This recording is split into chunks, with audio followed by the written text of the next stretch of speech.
ეკვადორი აპირებს რუსეთთან მჭიდრო თანამშრომლობას. ამის შესახებ ეკვადორის პრეზიდენტმა რაფაელ კორიამ რუსეთში ჩასვლისას განაცხადა. კორეა მოსკოვში ორდღიანი ვიზიტით იმყოფება. ლათინო ამერიკისა და რუსეთის ურთიერთობა ვაჭრობისა და თავდაცვის სფეროში საგრძნობლად გააქტიურდა. რაფაელ კორეა ვენესუელის პრეზიდენტის ჰიუგო ჩავესის მოკავშირეა. ჩავესი კი ქვეყნის თავდაცვას რუსული იარაღით აძლიერებს.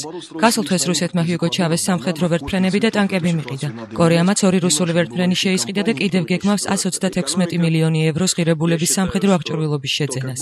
მოსკოვში ვიზიტისას ეკვადორის პრეზიდენტმა განაცხადა, რომ შეუერთდება იმ ქვეყნებს, რომლებიც საქართველოს ორი კონფლიქტური რეგიონის, აფხაზეთისა და სამხრეთ ოსეთის აღიარებას აპირებენ.